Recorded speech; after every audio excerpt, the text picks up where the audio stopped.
All right, YouTube. This is Detroit's HPTV coming at you with another story. This story is horrible, right? Now, everybody knows what's going on in this country with the migrants, the crime in the communities. You know what I mean? It's almost to the point to where people are feeling like it's civil unrest.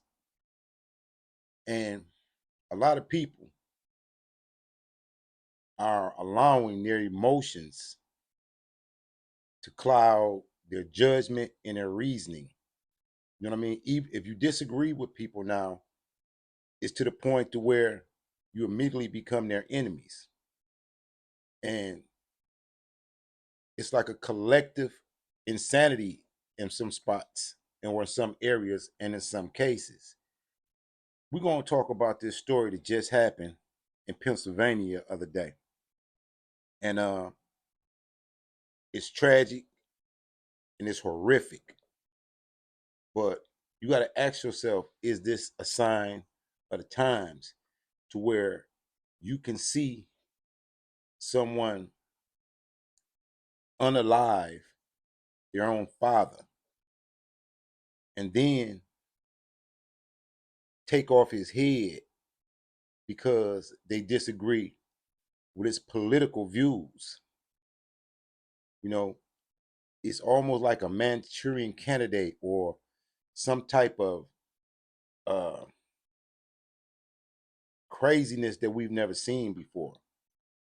And when you look at this story that I'm reporting on, I want you to look at the reasons and the logic behind what this man did to his own father because of a political difference in ideology.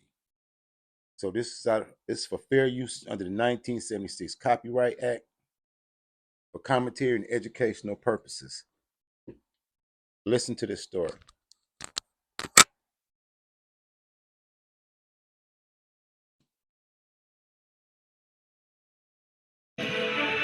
We do have breaking news just into CNN. We want to warn you, this is very disturbing. A Pennsylvania man was charged with murder and abuse of a corpse after police say he posted a YouTube video in which he claims to show his father's decapitated head while ranting about the Biden administration and the border crisis. Now, this video circulated online for hours before being taken down. The father of the individual was a federal employee. Son called him a traitor. With us now, former FBI Deputy Director and CNN Senior Law Enforcement Analyst Andrew McCabe and CNN's Danny Freeman. Danny, I want to start with you. This is breaking right now. What more do we know? Now, I want you to think about what's been said up to this point.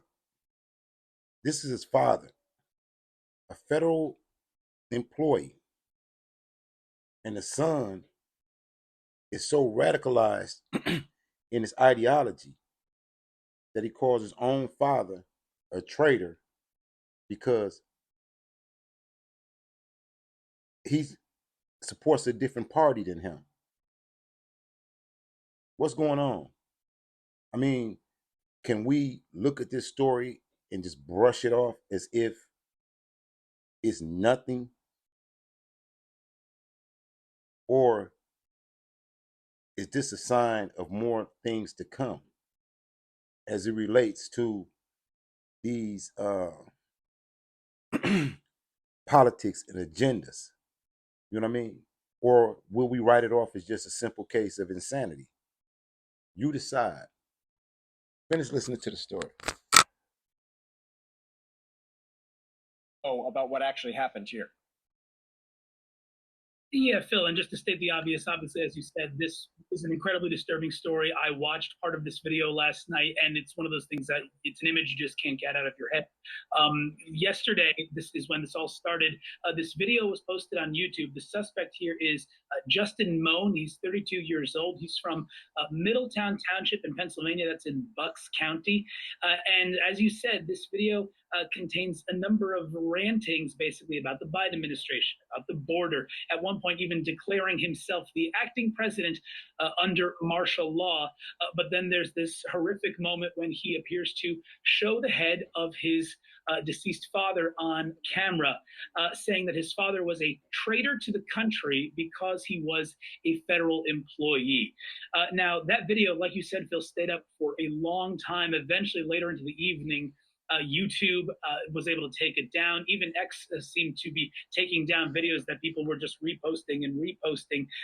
But then in the evening, police were able to apprehend Mr. Moan about 100 miles away from his home in Bucks County in Fort Indiantown Gap in Pennsylvania. Again, that's 100 miles to the west of where he was and where this crime is alleged to have been committed. Now, I will say, just to give you a sample of one of the things that Mr. Moan said, I'm quoting here from the video, he said in part, "The federal government of America has declared war on its citizens and the American states.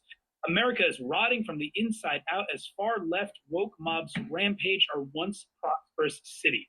Now, still, the thing that law enforcement are trying to make clear at this moment is that this suspect is in custody. The threat to the larger community is over right now, but truly a community on edge. You can imagine after hearing this news, we're going to hear a press conference from the Bucks County District Attorney later on today on this subject. Andy, this video it references President Biden. It was up on YouTube, as I understand it, for several hours before it was taken down.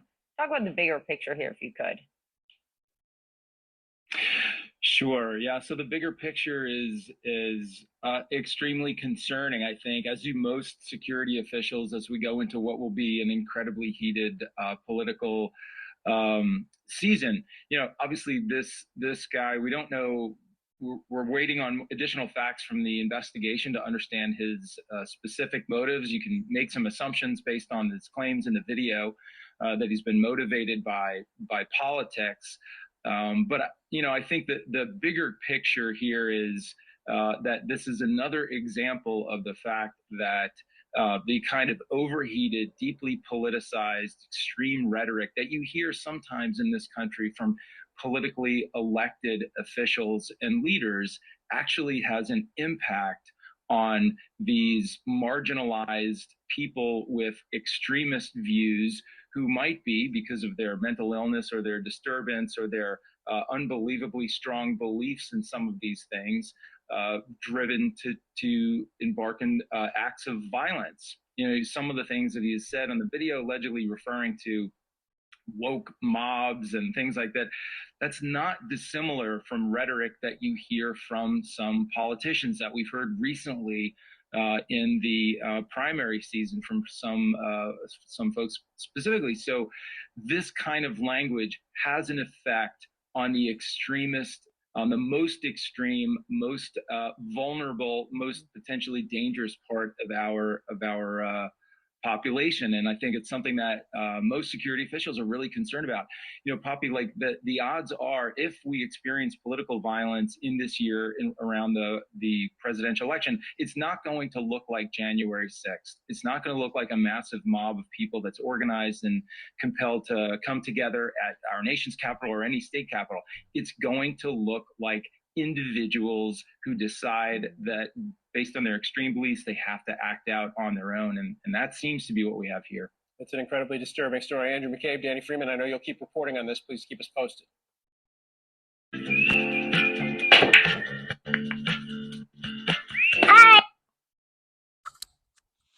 As you see, they tried to give it a political slant. They tried to tie it to January 6th. So you see a lot of dog whistling there. Is this the unraveling of our society? And even now, in the face of this tragedy, it's being politicized. They're saying everything about this crime is political. No mention of insanity or nothing of that nature. Just all politics, you know. What's driving this collapse and demoralization of this country.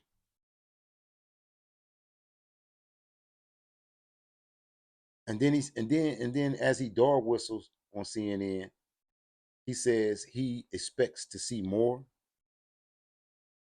Does he really? Why did he tie it to January the 6th? You got to keep your mind open and your eyes open at the same time. You have to be able to see and analyze what it is you're seeing and what you're hearing. My commentary on this is brief because you got to think about what CNN is saying. What do they mean? They expect to see more during this political season. Why? As the country broke down so much, their dialogue isn't sufficient to get your point across. This is a very strange story, and I'm quite sure there's going to be more to come. And then they say, his video was on YouTube with his father's head for hours. How did it stay up for hours? Think about that. How did, I mean, if YouTube doesn't like what you post, it comes down in a matter of minutes. They'll get at you in a matter of minutes, but it stayed up for hours. Think about that. This is crazy. This is crazy. This is insanity. Keep your head on a swivel. Stay woke, stay conscious, keep your eyes open and your ears open so you could decipher and discern what it is that you're witnessing that's unfolding in this country. Sounding to you out of Detroit. Peace.